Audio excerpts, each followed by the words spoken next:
Dream girl किसी शायर की गजल। Dream girl.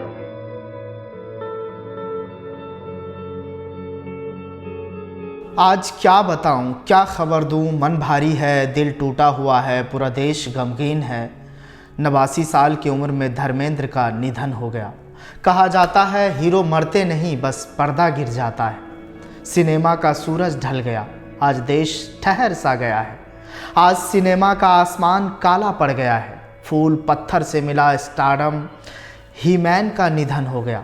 शानदार शख्सियत, जिंदा दिली इंसान, पर्दा चाहे बड़ा हो या छोटा, 89 साल की उम्र तक भी वही ठसक थी।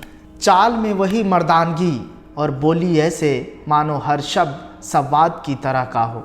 एकदम वही 25 साल वाला युवा अंदाज जो 89 साल की उम्र में भी छलकता रहा।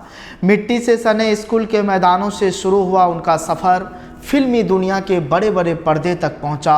स्कूल के बाद उन्होंने पंजाब के रामगढ़िया कॉलेज फगवाड़ा से इंटरमीडिएट किया। पढ़ाई में सामान्य होने के बावजूद उनका रुझान बचपन से ही एक्टिंग में था। कॉलेज के दिनों में उन्होंने फिल्मों में नाम कमाने का फैसला किया।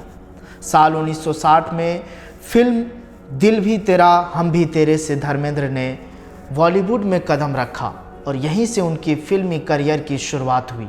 अपनी सादगी और सच्चाई भरे अंदाज से उन्होंने जल्द ही दर्शकों के दिलों में जगह बना ली। शोले, सीता और गीता, चुपके चुपके, धर्मवीर और बेताब जैसी फिल्मों ने उन्हें बॉलीवुड का सबसे बड़ा नाम बना दिया। 300 से ज़्यादा फिल्मों में पर्दे पर अपनी अदाकारी से असर छोड़ जाने वाले हीमैन, जिन्होंने हमेशा दर्शकों को कहा कि गर तुम भुला न दोगे, सपने से ये सच ही होंगे, हम तुम जुदा ना होंगे।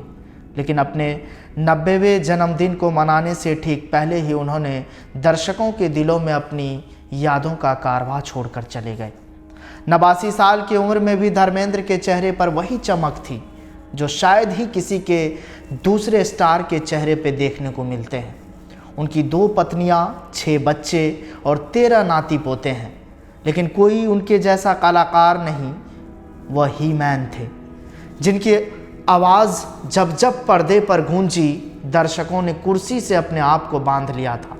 चाहे किरदार नायक का हो या खलनायक का, आवाज़ में इतनी दबंगई कि उनकी पर्दे पर भी उपस्थिति में हर तरफ सिर्फ उनका ही किरदार चमकता। महज 19 साल की उम्र में धर्मेंद्र ने प्रकाश कौर से शादी रचाई थी। ये वो समय था जब वो एक्टिंग की दुनिया से दूर थे, लेकिन बाद में यह इंडस्ट्री से जुड़े और स्टार बन गए। इस शादी से उनके 4 बच्चे हुए, 2 बेटे सनी देओल और बॉबी देओल, 2 बेटियां विजेता और अजीता। खबर यहाँ तक थी कि पहली पत्नी प्रकाश कौर ने तलाक देने से मना कर दिया तो धर्मेंद्र ने इस्लाम धर्म अपनाकर हेमा संग शादी रचाई थी।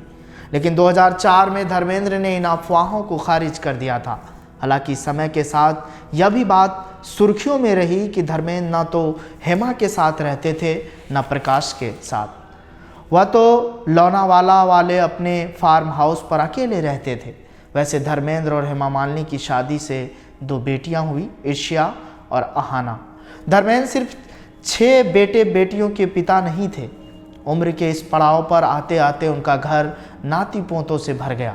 सनी के 2 बेटे, बॉबी के 2 बेटे, विजेता के 1 बेटा और 1 बेटी, अजीता की 2 बेटियां, ईर्षा की 2 बेटियां और अहाना के 3 बच्चे, 1 बेटा और 2 जुड़वा बेटियां। यानी उनके नाती नातिन और पोते पोते की संख्या कुल मिलाकर 13 है। इस प्रोग्राम को ख़त्म आज उन्हीं की आवाज़ में करते हैं और ये प्रोग्राम उनके श्रद्धांजलि में अर्पित करता हूँ। जनतंत्र टीवी के पूरे परिवार की तरफ से नम आँखों से विनम्र श्रद्धांजलि अर्पित करता हूँ। ड्रीम गर्ल किसी शायर की गजल। Dream girl.